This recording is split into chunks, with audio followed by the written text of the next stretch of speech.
आप बताएं कि वो रामचरित से आपका ये कैसे है कि आपका जीवन दर्शन ही पूरा का पूरा रामचरित हो गया?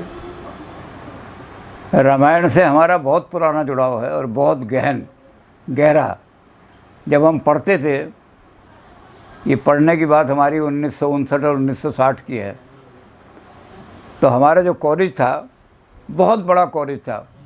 इतनी बड़ी संख्या थी, 6000। पहले कॉलेजों में पाबंदी नहीं थी, अब तो पाबंदी लगा दी है जी, इतने से ज़्यादा एडमिशन।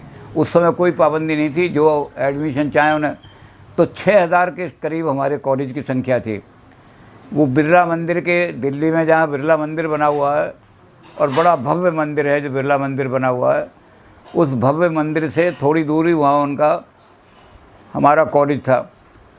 तो हमारे कॉलेज में जब पीरियड हमारा खाली होता था कोई, तो हम बिरला मंदिर के सत्संग भवन में आ जाते थे। और वहाँ हिंदुस्तान का सबसे बड़ा रामायणी, आज के युग में उससे बड़ा कोई रामायणी पैदा नहीं हुआ था।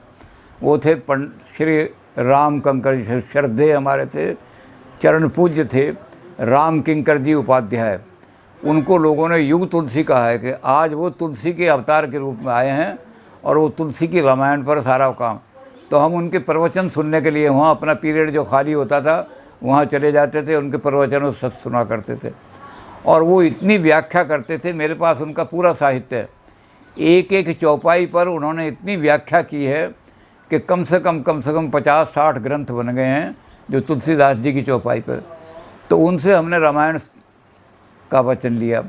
और घर में हमारी दादी जो थी उनका भी हमने यहाँ लिखवाया। लल्लन प्रसाद व्यास दुनिया के अंदर रामायण के सम्मेलन कराते थे।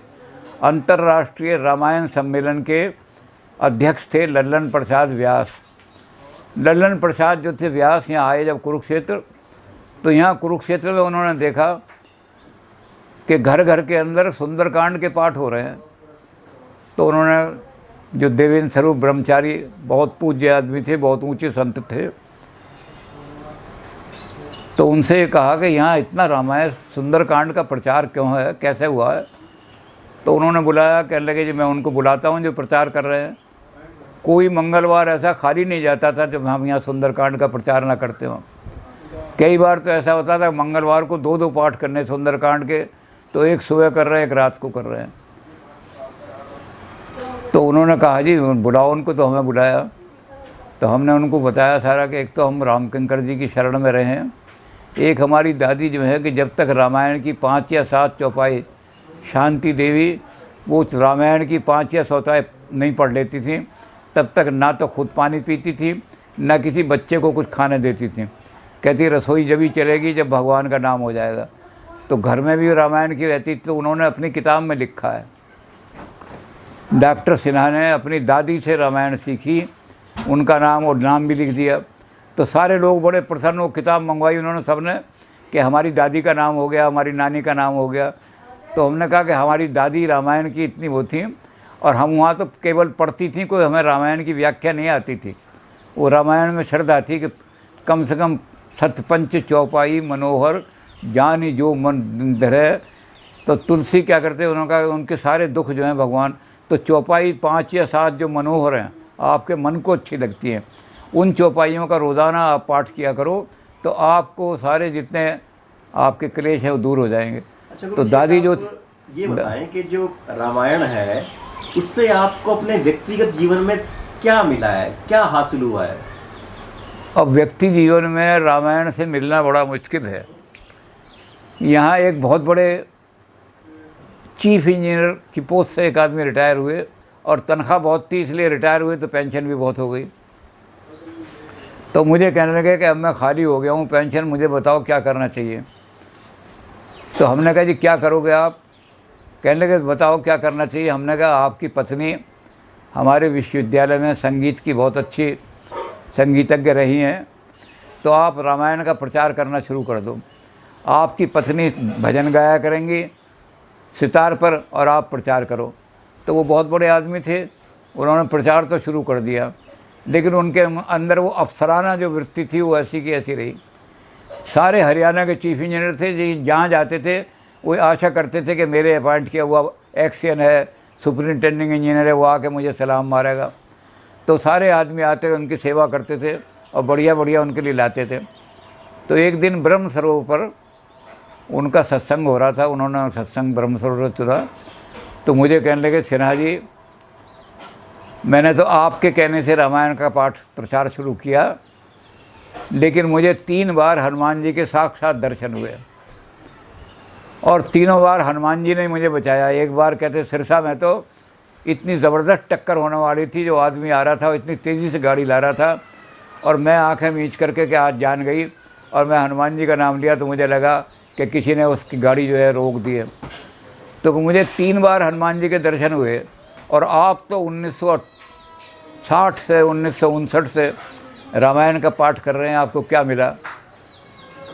तो मैंने कहा, जी कहीं रामायण में ऐसा लिखा हुआ नहीं है कि जो रामायण का पाठ करेगा हनुमान जी आके उसकी रक्षा करेंगे और हनुमान जी उसको मिलेंगे।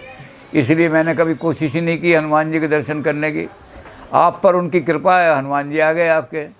तो कहने नहीं, आपको भी तो कुछ। मैंने कहा, रामायण में भी लिखा हुआ है, मैं उस साधना में लगा हुआ हूँ, लेकिन अभी तक पूरी नहीं हुई है मेरी साधना। कहने को वो बताओ। मैंने कहा, भगवान शंकर से पार्वती ने यही बात पूछी कि जो राम का नाम लेने वाले हैं और राम के प्रचार में, राम नाम में ही लीन हैं, तो उनकी पहचान क्या है? तो भगवान ने कहा, शंकर भगवान ने, कि हे पार्वती, राम नाम सब जग जपे, ठग ठाकुर और चोर। चोर भी चोरी करने जाता है तो कहता है, हे राम आज चोरी में अच्छी चोरी हो जाए तो सुबह 101 रुपये का प्रसाद चढ़ाऊँगा। तो राम नाम तो ठग भी जपते हैं, ठाकुर भी जपते हैं और चोर भी जपते हैं। तो कैसे पहचान करोगी तुम कि ये राम का सच्चा भक्त है या ठग ठाकुर और चोर है? तो पार्वती कह रहे हैं कि महाराज आप बताओ। कहते देखो मैं बता रहा हूँ, पहचान देख लेना आप उसकी। उमा जो राम चरिन रत, विगत काम मद क्रोध, निज प्रभु में देखें जगत, कैसन करें विरोध। कहते जो राम का नाम ले रहे हैं, रामायण पढ़ रहे हैं, उनको मिलेगा कुछ नहीं, 3 चीज़ें चली जाएंगी उनके पास से, खो जाएंगी उनकी 3 चीज़ें। तो पार्वती ने कहा, कौन कौन सी चीज़ें महाराज? कहते जो उमा जो राम चरण रत, जो वाकई राम में उसकी सच्ची भक्ति में रत हो गए हैं, लीन हो गए हैं। तो पहली चीज़ क्या जाएगी? विगत काम, उनके अंदर कोई कामना नहीं रहेगी, किसी के आगे हाथ नहीं फैलाएंगे, किसी के आगे हाथ नहीं जोड़ेंगे, किसी के पैर नहीं पकड़ेंगे। तो वो एक तो कामना से रहित हो जाएंगे, विगत काम। और एक अहंकार नहीं होगा उनके अंदर, सारा अहंकार चला जाएगा, हर एक के साथ विनम्रता से बात करेंगे। और इस तरह जैसे सुकरात था कि more I know the more the area of my ignorance widens, मैं जितना लोगों से जितना मैं ज्ञान प्राप्त करता हूँ तो उतना ही मेरे अंदर ये आ जाता है कि अभी तो बहुत कुछ सीखना है, अभी तो मैंने कुछ भी नहीं सीखा, अभी तो मैं कुछ भी नहीं जानता। तो जिसके अंदर विद्या ददाति विनयम, जिसके अंदर ये विनय आ जाए और अहंकार दूर हो जाए तो मद उसका चला जाएगा। और तीसरी चीज़, क्रोध उसको नहीं आएगा, वो क्रोध से छूट जाएगा। और निज प्रभु में देखें जगत, वो सारी चीज़ में अपने भगवान का रूप देखेगा, इसलिए कोई उसका दुश्मन नहीं बनेगा। वो दुश्मन को भी ये कोशिश करेगा कि मैं इसका दोस्त बना लूँ। तो जब ये चीज़ आ जाए तो समझ लो राम, तब तो आदमी सिद्ध पुरुष बन गया, तब तो सच्चा भक्त बन गया। नहीं तो स्वार्थ के लिए ठग ठाकुर टोड़ सभी जपते हैं। तो मैंने कहा मैं ये कोशिश कर रहा हूँ कि 1960 से अब तक राम का नाम जप रहा हूँ। कई बार मद भी आ जाता है, अहंकार भी आ जाता है, कभी कभी कह रहे मैं तो बहुत ये हूँ था। तो मैंने कहा अभी तक वो अहंकार नहीं गया मेरा। और मैंने कहा कभी कभी क्रोध भी आ जाता है। तो अभी मेरी यही साधना पूरी नहीं हुई तो मुझे क्या मिलेगा? अभी कुछ नहीं मिला मुझे। तो वो हाथ पकड़ के, हाथ जोड़ के खड़े हो गए, सिन्हा जी आज आपने मेरी आंखें खोल दी। कहते आपने मुझे बता दिया कि ये 3 चीज़ें चली जाएं तो राम भक्ति है। बस उस दिन हाथ जोड़ के उन्होंने कह दिया कि आज के सत्संग में मेरा प्रवचन नहीं हुआ, बल्कि मैंने आपका प्रवचन सुन के और मेरी धन्य हो गया। आज से अहंकार बिल्कुल मैं छोड़ने की कोशिश करूँगा। मैंने कहा छूटता नहीं, हमें भी कभी कभी, हम तो इतने दिन से कर रहे हैं, कोशिश करते हैं कि अहंकार ना आए, लेकिन कभी कभी आ जाता है अहंकार। कई बार लोगों से कहते हैं तू क्या है हमारे सामने। तो मैंने कहा जब ये शब्द निकलते हैं तो सोचते हैं अभी राम भक्ति हम में नहीं आई। अगर राम भक्ति आ जाती तो विगत काम मद क्रोध, जब ये 3 चीज़ें चली जाएं तो समझ लो कि राम के सच्ची भक्ति हो गई। और अगर ये तीनों चीज़ें नहीं जाती तो अभी और साधना करो, और साधना करो, और साधना करो। तो अभी हम ये प्राप्त नहीं कर पाए, यही साधना कर रहे हैं। इस साधना को जब पूरी होगी तब राम से कहेंगे कि लाओ जी हमें कुछ प्राप्त होगा हमारे जीवन में।